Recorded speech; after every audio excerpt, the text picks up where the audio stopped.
The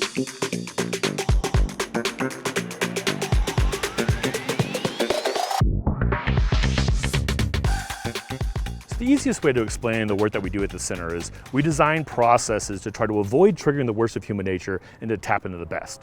And this concept of wicked problems is a key way that we try to do that. Naturally, we like to assume that problems are caused by wicked people, bad people with bad values. When we make that assumption, the way to solve the problem is to defeat the bad people, which taps into our adversarial nature. Right? When we switch for the focus from wicked people to wicked problems, it changes the conversation. If we assume that problems are wicked because they inherently involve multiple underlying values like freedom and equality and justice that often don't fit together very well, we start having conversations about how do we manage these problems rather than just trying to defeat the enemy, and we start kind of building the capacity we need to address those problems more effectively.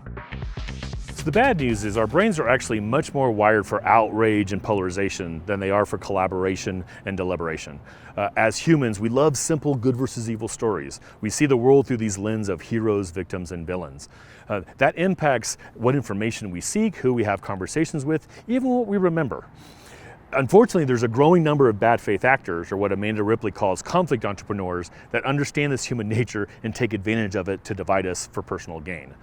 The good news, however, is that once we better understand these natural impulses, they're easier to control. We can develop individual habits and organizational norms and ultimately community cultures that help us go beyond these kind of natural tendencies and have the kind of conversations we need to have.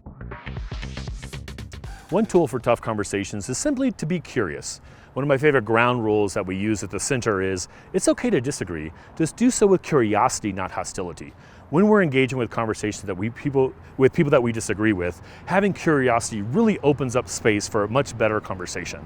Ask people questions, figure out why they think that way, hear the backstory to their perspectives. That's going to open up some possibilities. You're actually going to probably learn that they have similar values to you, and it's going to address some of the caricatures we often have in our head with people that we disagree with. Most importantly, it will tap into reciprocity.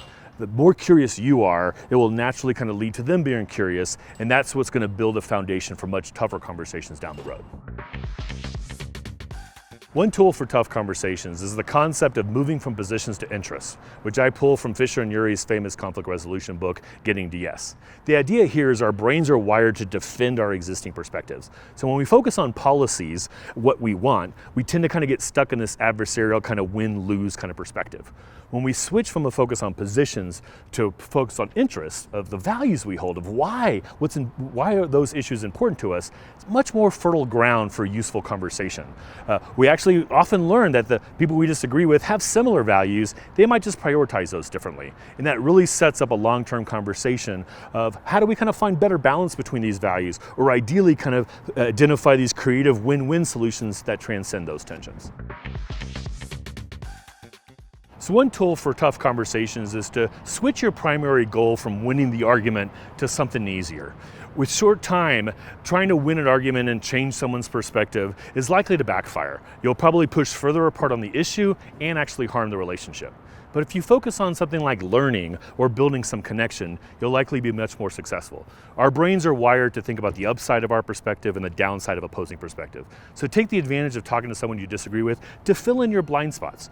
You'll actually probably learn some things you agree with that will help you build some trust, and that now will allow you to have the tougher conversations down the road. So a key tool for tough conversations is starting with a good question. You want to avoid simple yes-no questions or focusing on a specific policy where people probably have already made their minds up and their brain is working to kind of defend their perspective more than anything. But if you start with an open-ended question, they work a lot better. My favorite open-ended question is simply, what should we do about X? Where X is a common problem, we all agree is a problem. We might disagree on why it's a problem and certainly disagree on what we should do about it, but we're at least starting from a point of common ground. And invoking the we helps start us off in a more kind of collaborative perspective versus an adversarial one. And most importantly, it's open-ended. That helps us tap into the creativity that helps us kind of have the conversations we need to have to deal with our shared problems.